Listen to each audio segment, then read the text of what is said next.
어떤 부분 좀 검찰 출석해서 말씀하시고 하려고 생각하고 오셨는지. 그냥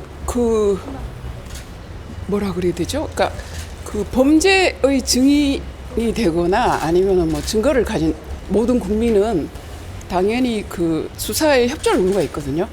그래서 이제 검사님께서 한번 나오실 수 있냐 그래가지고 당연히 제가 나온다 그랬고, 그 전화 받은 날로부터 오늘이 가장 빠른 날이라서 오늘 나왔습니다. 그 법률가시기도 하시니까 네. 이제 그 습득하신 책들 있잖아요. 네네네. 그 중에 특히 오늘 검찰에서 갖고 나오라고 한 그 최재형 목사 저서가 좀 어떤 의미가 있다고 좀 보시는지. 그거 이제 수사하고 난 뒤에 이제 검사님 뭐 최종 결정하시겠지만, 저도 이제 사실 잘 몰랐는데 이제 조금 그 뉴스를 검색해 본 결과에 의하면 그 술을 주실 때 이거 같이 8건을 주셨다 그러더라고요. 근데 이제 그 중에 8건이 어떻게 공교롭게 이제 제가 발견을 해가지고 이제 그게 갖고 나왔는데, 그러니까 술을 주신 날에 같이 준 그거가 아닐까요? 네, 그렇게 생각합니다. 아크로비스타 독서광 입장문 제목을 이렇게 달았습니다. 여러분, 잔 다르크 아시죠? 그 신의 목소리를 듣고 조국 프랑스를 구한 여성 용사죠. 저 역시 신의 목소리를 듣습니다. 제가 올해 43년째 듣고 있습니다. 제가 5월 초에 MBC에 문제책을 제보한 것 역시 신의 목소리에 의해서였습니다. 제 입장에서는 제가 신의 섭리를 이행함에 있어서 문제책들이 우연히 개입되었을 뿐이라는 게 절대적인 지시입니다. 그러니까 이제 그 책이 대통령님의 책이었다 하더라도 제 입장에서 달라진 것은 전혀 없다는 뜻입니다. 그래서 제가 대한민국 국민의 자격으로 어떤 종류의 공적인 부채 의식에 의해서 책을 제보한 것이 절대로 아니라는 뜻입니다. 유감스럽게도 이것이 사실입니다. 그러니까 제게 이것은 용기나 양심의 문제가 아니었고요. 오직 신의 목소리를 듣는 자로서 절대적인 청종 의무의 이행이요 필요성의 문제였습니다. 그 이상도 그 이하도 아니었고요. 그것이 전부입니다. 오늘 검찰청에서 조사받는 것 역시 마찬가지입니다. 그 연장선이니까요. 그러니까 책의 주인이었던 대통령님 부부에 대해서 저는 어떤 분노나 유감, 미안함 등의 사감은 전혀 없습니다. 이상입니다. 네, 감사합니다.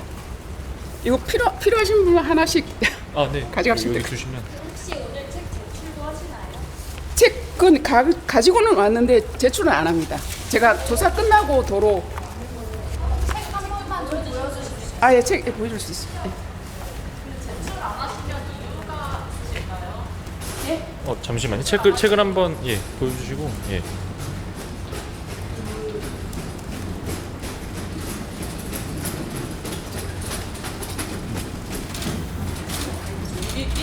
네 권입니다. 네.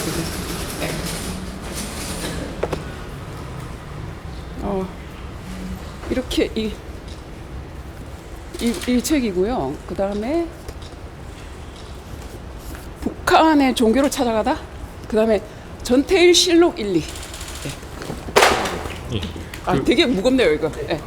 저 기자분 질문이 책 네. 제출 안 하시는 이유가 있으신지. 이거는 이제 생각을 이제 며칠 좀 해봤고요. 이게 법적으로나 아니면 어떤 사실적인 역사적인 의미도 있지 않습니까? 그리고 저는 지금 기자님들이 제 말을 신의 목소리를 듣는 사람이라고 보도하실지 안 하실지 모르겠어요. 그렇지만 제 입장에서는 그런 입장도 있는 것이고, 그러다 보니까 뭐라 그래야 되죠? 그러니까 예수님께 기도하면서 많이 여쭙고요. 그랬을 때 예수님의 대답이 이 책은 성물이라고 하셨습니다. 성스러운 물건. 이제는 성스러운 물건이 됐대요. 그래서 이거는 길이길이 남겨서 예를 들어 이제 명동성당? 그런데 이게 보존할 수도 있고 그런 책이라고 그렇게 말씀하셨어요, 저한테. 그러다 보니까 그리고 이제 말하자면 이제 범죄에 관련된 물건이라고 하니까 이제 제출하는 게 당연한 것 같은데, 제 입장에서는 최근에 인사이동이 있어가지고 조금 수많은 사람들이 말하기를 조금 뭐 부당하게 또 정당하지 않은 방향으로 어떤 인사이동이 있었다 그러고, 그 다음에 그것은 제가 봐서는 이 수사에도 직접적으로 당연히 영향이 미친다고 봅니다. 그러니까 그런 상황에서 어떤 역사적인 물건이 된 게 저한테 우연히 들어왔고, 제가 또 마침 신의 일을 하고 있는 사람으로서 이걸 하게 됐는데, 이거를 그런 평가를 듣고 있는 수사팀이 쉽게 제출한다, 용서 안 됩니다. 그래서 제가 이제 금요일날 아침에, 그러니까 목요일날 검사님한테는 이제 임의 제출하겠다고 말씀을 드렸는데, 목요일날 아침에 너무 불편해가지고 제가 이제 다시 기도하면서 이런 상황이라고 난 너무 불편하다고 이제 예수님께 이제 말씀을 드렸더니, 이제 제가 최초에 그 제보하게 된 것도 신의 목소리에서 했다고 제가 말씀드렸지 않습니까? 그러니까 그랬을 때 이제 제가 제보하게 된 그런 과정에서 그 이원석 검찰총장님만은 제가 믿을 수가 있겠더라고요. 그리고 제가 생각하기에 또 제가 알기로 그 어떤 그 신과 같은 어떤 절대적인 진리적인 존재가 그분을 신임하고 있다는 그런 느낌 받았거든요. 그래서 이제 그런 얘기를 하는 가운데 갑자기 이렇게 머리로 그 예수님께서 이 책은 이원석 검찰총장님께 맡겨라, 그런 말씀 들었습니다. 그래서 제 입장에서는 오늘 조사 받고 갖고 나와가지고 그 이원석 검찰총장님께서 뭐 저한테 이제 연락을 주신다면 이제 거기 맡길 생각이고, 수사가 끝나면은 이원석 검찰총장님으로부터 반드시 제가 돌려받을 겁니다.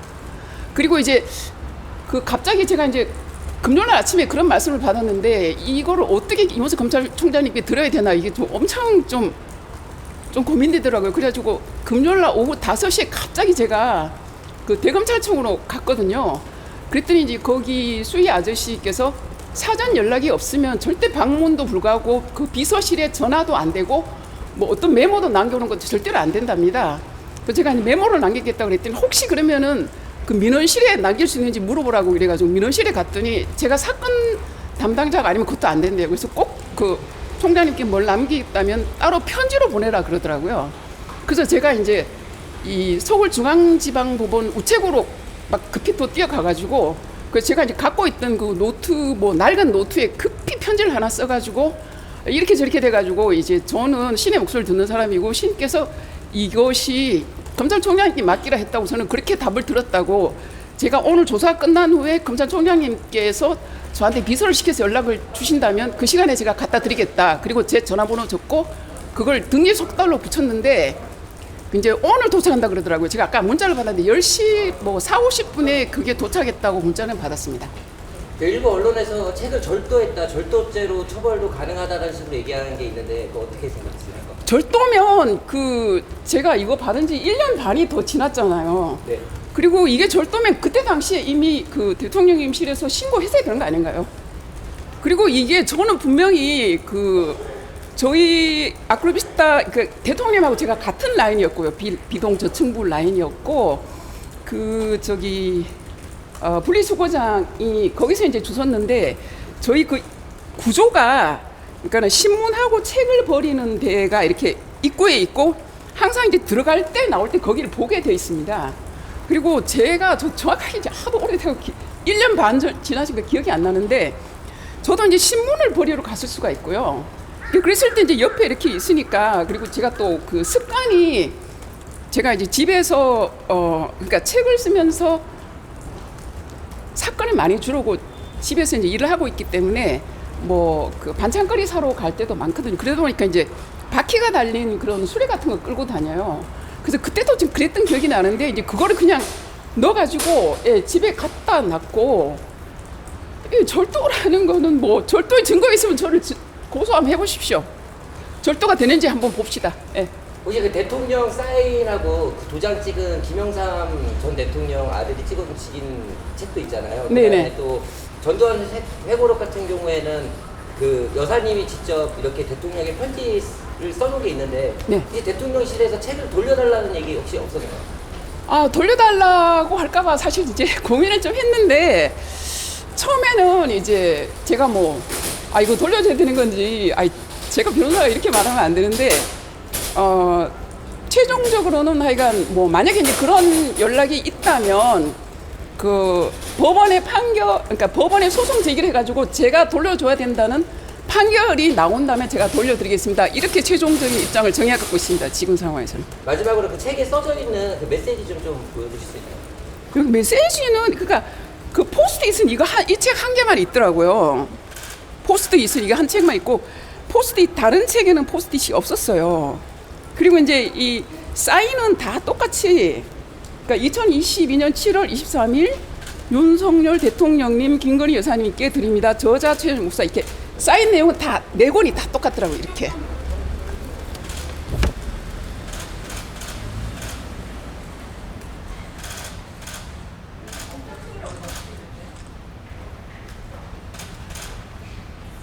오늘 검찰에서 제출해달라고 한 거는 저책 4권만. 그러니까 갖고 와달라.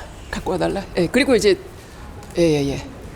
그리고 이제 제가 금요일 날 그러니까 목소리를 듣고 이거를 이제 이본석 검찰총장님께 맡겨라 그 목소리를 듣고 즉시 여기 수사팀에 전화했습니다. 그러니까 그렇게 제가 얘기를 했고 이제 검사님께서는 제가 뭐 그냥 일반적인 직업이 변호사니까 이런 말을 하는 데 대해서 어떻게 생각하실지 모르겠지만 제 입장에서는 내가 신의 목소리를 듣는 지 43년이 된 사람이고 그 연장선에서 신의 목소리에 의해서 이거를 제보했고 그 연장선 수사까지 받았기 때문에 저한테 일반 변호사 뭐 그런 말씀 하시지 마십시오. 저는 신의 변호사로서의 그런 말씀, 그런 메시지밖에 드릴 수가 없습니다라고 말했습니다.